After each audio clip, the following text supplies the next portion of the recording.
첫 주일이자 오늘 대림절을 시작하는 또 첫 주일입니다. 대림절은 어떤 절기냐면 말 그대로 기다리는 절기죠. 2000년 전에 이 땅에 우리를 구원하시기 위해서 오신 아기 예수를 기념함과 동시에 주님께서 다시 오시겠다 약속하셨기 때문에 다시 오심을 기다리는 절기가 대림절 절기입니다. 여러분, 오늘 교회에 오시면서 여기저기에서 성탄 트리를 보셨어요? 네, 어떠세요? 설레이세요?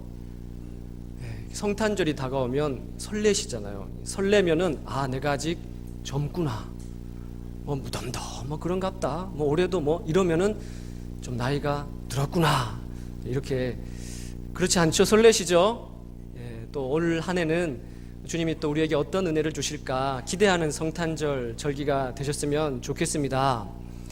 우리는 지난주에요, 결산 때가 되면, 12월은 또 올 한 해를 결산하는 때가 아닙니까? 결산 때가 되면, 마지막 때가 되면 주님께서 오셔가지고 우리에게 묻는 것이 있다. 뭘 물어본다고요? 무엇을 남겼느냐 물어본다는 겁니다. 무엇을 남겼느냐, 이 말은요, 우리 주님께서 각자에게 나름대로 재능을 주셨다는 거죠. 달란트를 주셨는데 그것을 땅에 묻어두고 그냥 아무것도 쓰지 않는 게 아니라 힘 닿는 대로 마음껏 쓰는 것, 다 쓰는 것, 이것이 우리 주님께서 우리에게 원하는 그런 길이다라는 것을 함께 나눴고요. 오늘은 두 번째 질문, 우리 주님께서 마지막 때가 되면 또 묻는 것이 있어요. 뭘 물어보시느냐? 뭘 물어볼까요? 어떻게 사랑했는가? 오늘 제목이죠. 어떻게 사랑했는가? 옆분에게 이렇게 물어보세요. 지난 한 해 동안 어떻게 사랑하셨습니까? 네. 인형처럼 인사하지 마시고, 네. 어떻게 사랑해서 그냥 영혼 없이 그렇게 말하지 마시고 진심을 담아서 옆에 있는 분한테, 네. 어떻게 사랑했는가? 여러분, 그 유명한 소설가 중에 한 사람이 이런 말을 했습니다. 차갑고 냉랭한 이 땅에 아직도 그나마 따뜻한 온기가 남아있는 것은 어디선가 누군가 사랑하는 사람이 있기 때문이다. 사랑을 나누는 사람이 있기 때문에 아직도 따뜻한 세상이라는 거예요. 멋진 말이죠. 별로 안 와닿습니까? 멋진 말 같아요. 우리가 지난주 오후 예배를 드릴 때 우리 어떤 한 공동체, 소망 공동체에서요, 무언극을 했습니다. 두 사람이 주인공이 나왔는데요, 물론 다 주인공이었죠. 두 사람이 똑같은 크기의 사랑을 받았어요, 처음에. 그런데 어떤 한 사람은 이 받아든 사랑이 작아질까봐, 없어질까봐 그냥 움켜만 쥐고 있었어요. 막 나눠달라는 사람들을 보더라도 안 된다고, 안 나눠주고 그렇게 살았습니다. 근데 또 다른 한 사람은 그냥 막 원하는 만큼, 달라는 만큼 막 뚝 떼어서 나눠줬어요. 자, 결과는 어떻게 됐습니까? 누구의 사랑이 더 커졌을까요? 어떻게 그렇게 잘하십니까? 말은 우리가 잘하죠. 이상하지 않습니까? 사랑이라는 것은요, 나눠줄 때 더 커져요. 움켜쥐면 더 없어지고 작아집니다. 오늘 이 본문 34절은요, 그때라는 말로 시작을 해요. 그때. 근데 이 그때가 어느 때냐면 바로 앞에 31절, 32절에 나오는데요, 인자가 영광 중에 마지막 때에 오시면 32절에 마치 양과 염소를 나누듯이 모든 민족을, 모든 사람을 오른쪽과 왼쪽으로 나눈다는 거예요. 그럼 그때까지는 뭐냐? 함께 섞여서 사는 겁니다. 팔레스틴 땅, 이스라엘 땅은요, 유목민들이 살고 있어요. 이 유목민들은 양이나 염소를 키우며 살아갑니다. 한 낮에는요, 낮 동안에는 양과 염소가 들판에서 같이 풀을 뜯고 살아요. 풀을 뜯고, 낮에는. 그런데 저녁이 되면은요, 어스름 해가 지면 양과 염소를 데리고 와서 우리에다가 넣습니다. 그런데 반드시 꼭 양은 양의 우리에, 염소는 염소의 우리에 넣어요. 같이 넣지를 않습니다. 근데 이거는요, 아주 익숙한 장면이에요. 그 땅에 살고 있는 사람들이 예수님의 이 비유를 들을 때는 그렇지, 왜? 늘 보던 장면이니까 늘 그걸 봤어요. 익숙해요. 그런데 문제는 뭐냐? 그 다음 날입니다. 그 다음날 양과 염소는 다시 아침이 되면 들판에 나가서 막 같이 섞여서 풀을 뜯어요. 그런데 오늘 이 예수님의 비유에 등장하는, 마지막에 등장하는 오른편에 있는 사람과 왼편에 있는 사람들은 그럴 수 없다는 거예요. 내일이 없다는 겁니다. 내일이. 그 왼편에 있는 사람들이 내가 있을 자리가 여기가 아니라고, 나는 저기 오른편이라고 해도 오른쪽으로 갈 수가 없다는 거예요. 자, 오늘 본문에서 예수님께서 우리에게 뭘 얘기하시느냐? 아직은 저녁이 되지 않았다는 겁니다. 아직은. 그럼 어떻게 해요? 저녁이 이미 가까이 이르렀다는 거예요. 이제 곧 저녁이 온다는 겁니다. 어스름 해가지고 어둠이 깔리고 양은 양의 우리에, 염소는 염소의 우리에 들어갈 저녁 때가 되는데, 그렇다면 그때까지 어떻게 살아야 되는가? 함께 어울려 살 때는 몰라요. 지금은 모른다는 겁니다. 그러나 마지막 저녁 때가 되면 나눠진다는 거예요. 그러면 우리는 그때까지 어떻게 살아야 되는가? 이것이 오늘 주님께서 우리에게 묻고 있는 질문이에요. 그러니까 오늘 이 예배 자리에 오신 분들은 잘 오신 겁니까? 못 오신 겁니까? 몇 분한테 잘 오셨습니다. 네, 잘 오셨습니다. 잘 왔어요. 돈 주고도 배우지 못하지 않습니까? 요즘 세상에서 어떻게 살지 몰라가지고 방황하는 사람들이 얼마나 많아요. 근데 성경은요, 어떻게 살라고 가르쳐 주잖아요. 얼마나 감사합니까? 자, 우리가 여기에서 중요하게 생각해야 되는 건 뭐냐면, 도대체 이 기준이 뭐냐는 거예요.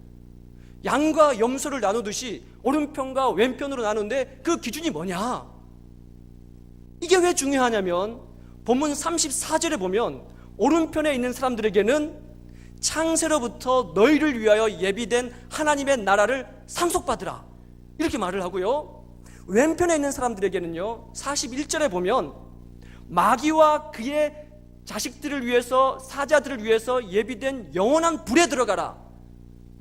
그러니까 오른편으로 가느냐 왼편으로 가느냐에 따라서 하나님의 나라를 상속받느냐 아니면 지옥에 가느냐, 이것이 나눠진다는 거예요.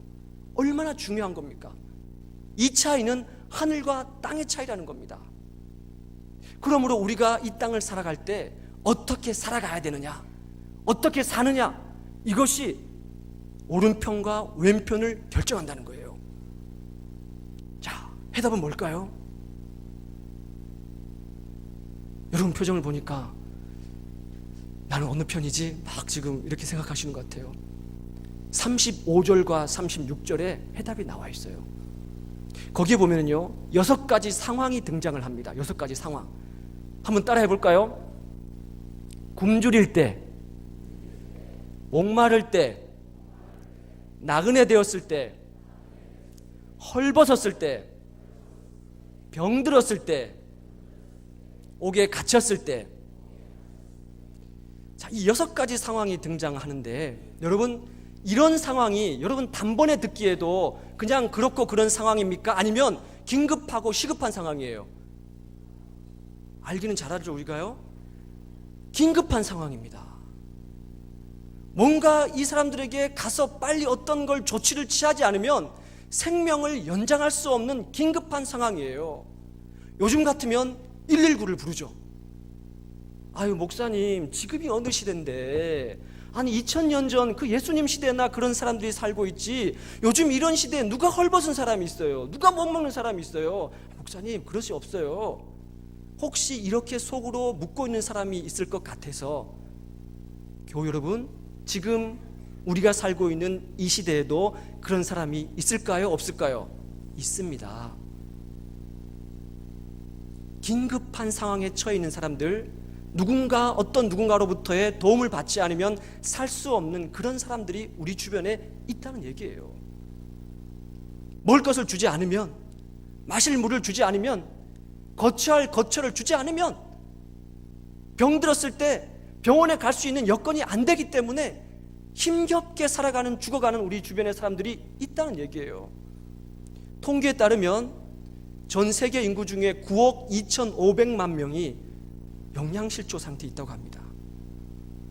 멀리 갈 것도 없이 우리 북한에는요, 1800만 명의 영양실조 사람들이 있대요. 그 중에 20만 명의 어린이가 포함되어 있다는 얘기입니다. 우리 주변에 우리가 모를 뿐이지 있습니다. 마치 큰 빌딩 숲 뒤에 판자촌이 있는 것처럼 우리 주변에 그런 분들이 있다는 거예요. 얼마 전에 어떤 교우 한 분한테서 저에게 문자 한 통이 왔습니다. 목사님, 여자 배우 이미지라는 배우가 있대요. 배우가 얼마 전에 고독사를 했습니다. 죽은 지 열흘 만에 발견됐대요. 목사님, 우리 교회에도 혹시 독거노인이 살고 있지 않습니까?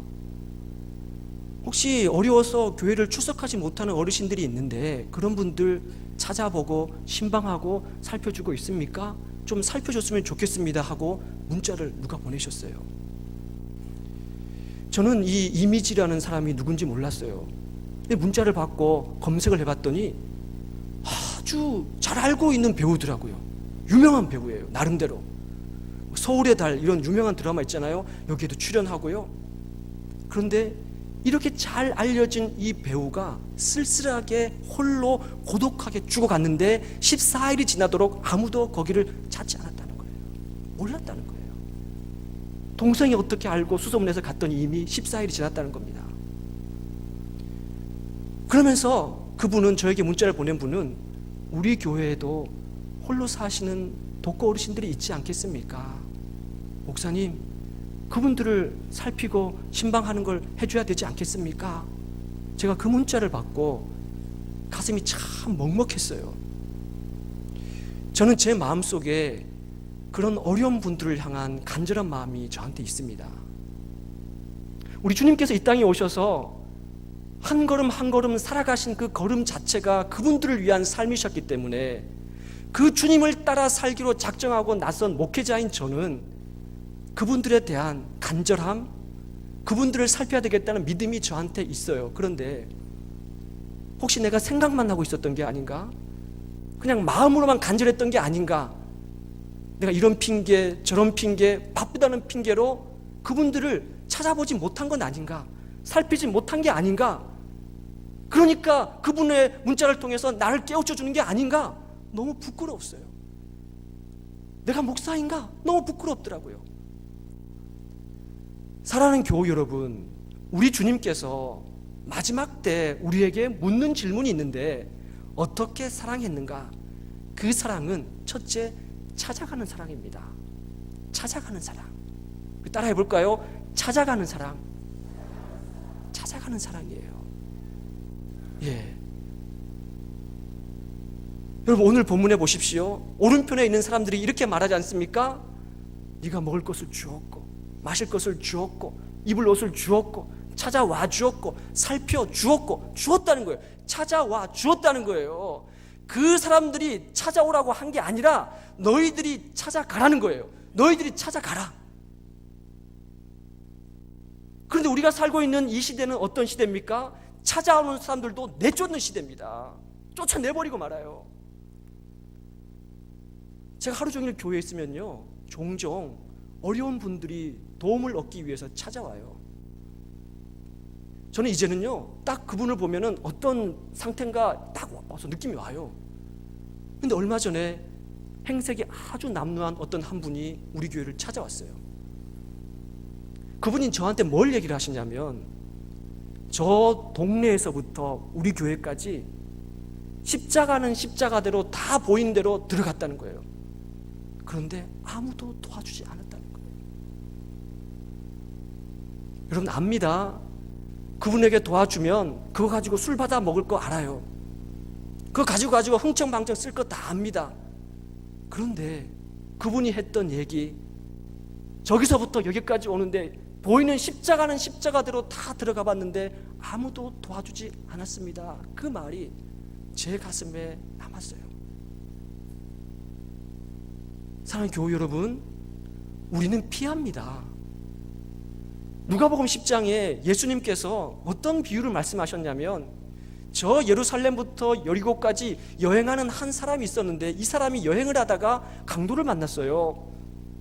가진 것 다 빼앗기고 흠씬 두들겨 맞아서 거의 버려진 채로 저 길가에 쓰러져 있는데, 근데 마침 누가복음 10장은요 뭐라고 그러냐면 마침이랍니다. 마침 그때 한 제사장이, 한 레위인이 지나가는 거예요. 왜 마침이라 그랬겠습니까? 마침 그 제사장이 지나가니까 도와주겠지 기대를 한다는 겁니다. 그런데 어떻게 했다고요? 성경에 이렇게 말하고 있어요. 피하여 지나가고, 피하여 지나가고, 제사장도 피하여 지나가고, 레위인도 피하여 지나가고, 교회 다니니까, 하나님 믿으니까, 누구보다도 잘 믿는 목사니까, 장로니까 도와줄 줄 알았는데, 달려가서 그에 필요한 것을 채워줄 줄 알았는데 피하여 지나가고, 피하여 지나가고, 그냥 지나간다는 거예요. 여러분, 이것이 오늘날 우리의 모습 아니겠습니까? 오늘 우리의 모습 아닙니까? 우리 교회의 모습 아닙니까? 우리의 주님은 그 사람들을 살리기 위해서, 건지기 위해서 이 땅에 오셔서 그 사람들을 위해서 사셨는데, 그 주님을 따르기로 작정하고 나선 우리들이, 교회가 귀찮아한다는 거예요. 피해버린다는 겁니다. 저리 가라는 거예요. 이것이 오늘 우리가 처하고 있는 현실이라는 겁니다. 자, 주님께서 마지막에 묻고 계십니다. 어떻게 살았느냐? 찾아가는 사랑입니다. 찾아가는 사랑. 둘째, 우리 주님이 우리에게 요구하시는 게 뭐냐? 채워주는 사랑이에요. 채워주는 사랑. 오늘 본문 35절과 36절에 따르면 6가지 상황에 따른 6가지 동사가 나와요. 아까 우리가 살펴봤죠? 긴급한, 도움이 없이는 살아갈 수 없는 긴급한 상황이 나오는데, 거기에 따른 6가지 동사 뭡니까? 먹을 것을 주었고, 마실 물을 주었고, 영접하였고, 입을 옷을 주었고, 채워주는 거라는 겁니다. 채워주는 거. 우리 주님께서 우리에게 원하시는 사랑은 그냥 찾아가는 사랑이 아니라 찾아가서 채워주는 사랑이에요. 찾아가서 필요를 채워주는 사랑입니다. 여러분, 성경에서 말하는 구원이 뭘까요? 구원, 히브리 말로 여호수아. 여러분, 우리 여호수아란 말 알죠? 성경의 인물이 여호수아가 나오지 않습니까? 이 여호수아가 구원이란 뜻이에요. 여호수아, 예수와 예수. 신약에서는 이름이 예수로 바뀌는 겁니다. 우리는 누굴 믿습니까? 예수 그리스도 믿지 않습니까? 그 이름 예수의 뜻이 구원이란 뜻이라는 거예요. 그런데 이 구원이란 말이 성경에서는 1차적으로 뭘 가리키느냐? 생존 구원이에요. 생존 구원. 물에 빠져서 허덕이는 사람에게 구원은 뭐냐? 건져주는 게 구원이라는 겁니다. 배고파서 굶주리고 헐떡거리고 있는 사람에게 구원은 뭐냐? 먹을 것을 주는 게 구원이라는 거예요. 목이 말라서 잠시도 목을 축이지 못하는 갈급한 사람에게 구원이 뭐냐? 그 사람에게 마실 물을 주는 게 구원이라는 겁니다. 옷 입혀주는 게 구원이라는 거예요. 그러므로 생존 구원과 영혼 구원은 다르지 않다는 겁니다. 같다는 거예요.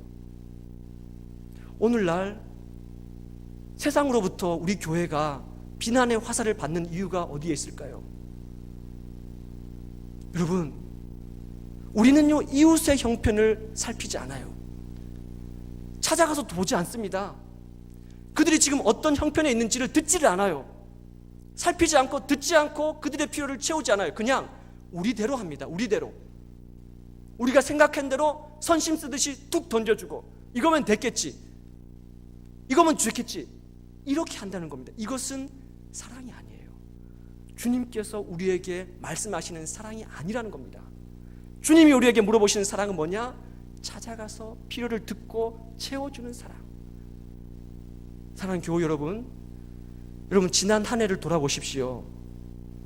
여러분 주변에 어떤 누군가 긴급한 상황에 처해 있는 분이 있을 거예요. 어려운 분들이 있을 것입니다. 우리 구역 식구들 중에 그런 분들이 있습니다. 그 한 분 찾아가 가지고 과일 한 봉다리, 쌀 한 봉다리, 거기에 사랑을 담아서 문고리에 걸어주고 오신 적이 있으십니까? 1년 365일 살면서 교회 다닌다고 하면서 내 것만 내 살기 바쁜데 뭘 주변을 둘러봐, 이렇게 살지는 않았냐는 겁니다. 이 연말에 우리는 뭘 생각해야 되겠습니까? 그건 핑계가 될 수가 없어요. 찾아가는 사랑, 채워주는 사랑. 제가 서울의 광나루 장신대 다닐 때 밑에서 그 연립주택 지하에서 2년을 살았었어요. 결혼하고도 살았는데, 그때 당시에 그 주변에 있는 빌라, 다세대 주택 지하는 다 가난한 신학생들이 살았습니다. 동해 가서 알아봤더니 40%가 신학생들이 거기 살고 있는 사람들이. 근데 제 바로 옆집에 전도사 부부가 살고 있었는데 애가 3명이에요. 올망졸망 3명이에요. 이 전도사님이 월 사례를 교회에서 100만 원을 받았어요. 저는 궁금했어요. 아니 그 100만 원으로 어떻게 버텨나갈까? 어렵잖아요. 살 수 없잖아요. 그런데 제가 그 2년 동안 어디 낮에 나갔다가 밤에 들어올 때 거기 지하로 내려가면서 그 집 문 앞을 살펴보면요, 이상하게 어느 때는 쌀 한 가마니 거기 와 있고, 어느 때는 케이크 거기 놓여져 있고, 어느 때는 여러 가지 부식 상자가 거기 있고, 또 어떨 때는 아기 신으라고 꽃과 신발이 거기 놓여 있고, 그렇게 거기에 놓여 있더라고요. 저는 그것을 보면서 야, 이것이 까마귀가 공개하는 성경에 나오는 그런 사랑이 아닌가, 이런 생각을 했었습니다. 사랑하는 교우 여러분, 누군가는 지금 그 사랑하며 살고 있다는 거예요. 보든지 보지 않든지. 자, 우리 이제는요 마지막 질문에 다다르게 되었습니다. 도대체 내가 누구냐? 내가. 이게 너무 중요한 말이죠. 35절, 36절, 43절, 42절, 43절, 여기에 계속해서 등장하는 내가 있어요. 내가 굶주릴 때, 내가 목이 마를 때, 내가 나그네 되었을 때, 내가 헐벗었을 때, 내가 옥에 갇혔을 때, 내가 병들었을 때, 도대체 이 내가 누구냐는 겁니다. 내가 누굴까요? 말하는 사람이죠. 말하는 사람이 누굽니까? 인자죠. 인자가 누굽니까? 주님이에요. 예수님이에요. 예수님이 나라는 겁니다. 내가 지금 굶주리고 있다는 거예요. 그런데 그 이야기를 듣고 오른편에 있는 사람들이 뭐라고 질문하냐면 이렇게 질문해요. 내가 언제 그렇게 했습니까, 주님? 나는 그렇게 하지 않았습니다. 내가 언제 주님 굶주릴 때 살펴봤습니까? 갖다 줬습니까? 그렇게 질문하고 있는 거예요. 자, 그런데 이 똑같은 질문을 또 누가 하고 있냐면 왼편에 있는 사람들도 똑같이 하고 있어요. 자, 왼편에 있는 사람들 44절에 뭐라고 질문합니까? 내가 언제 안 그렇게 했습니까? 내가 그렇게 했잖아요. 내가 언제 안 그랬습니까? 이렇게 묻고 있어요. 내가 어느 때 그렇게 하지 않았습니까? 주님 굶주릴 때 내가 언제 내가 돌보지 않았습니까? 돌봤다는 거예요. 왼편에 있는 사람들은. 자, 여기에서 우리는 참 이상한 겁니다. 왜? 그렇게 한 사람, 베푼 사람, 도와준 사람, 그렇게 한 사람들은 나는 하지 않았다고 말을 하고 있고, 정작 그렇게 하지 않으면서 살았던 사람들, 그런 사람들은 오히려 적반하장으로 나는 그렇게 했다는 거예요. 왜 그럴까요? 왜 그럴까요? 내가 누구인지 몰랐기 때문에 그런 겁니다. 내가. 여기 이 본문에서 내가가 누구냐? 그 해답은 본문 40절에 나와 있어요. 예수님이 이렇게 말씀하십니다. 지금 여기 내 형제 중에 지극히 작은 자 하나, 주님 옆에 내 형제가 지금 있다는 거예요. 그 형제가 누구냐? 지극히 작은 자라는 겁니다. 그 지극히 작은 자가 누구냐?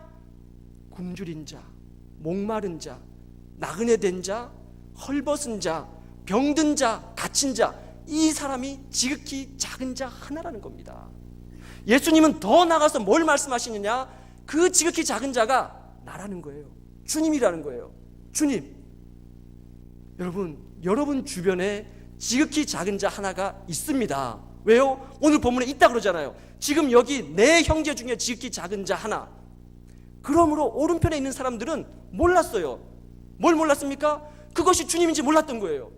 그 주변에 정말 지극히 작은 자 하나가 있었어요. 그러나 그 사람은, 오른편에 있는 사람들은 늘 그렇게 한 거예요. 평소에 돕고 살피고 찾아가고 만지고 채워주고 그냥 그렇게 사는 거예요. 그 주님인지 몰랐어요. 그런데 마지막 순간에 주님이 그 오른편에 있는 사람들에게 그것이 나였다라고, 창세로부터 예비된 하나님의 나라를 선물로 받으라고 그에게 말을 하는 거예요. 자, 왼편에 있는 사람들은 뭘까요? 몰랐어요. 뭘 몰랐습니까? 내 옆에 있는 지극히 작은 자가 넘실거리고 있는데도 저 사람이 주님인지는 꿈에도 생각하지 못했던 거예요. 어떻게 저게 주님일 수가 있어?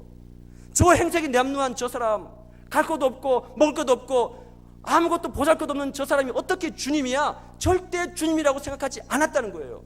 그래서 돌보지 않았습니다. 그래서 가까이 가지도 않았어요. 취급도 안 했어요.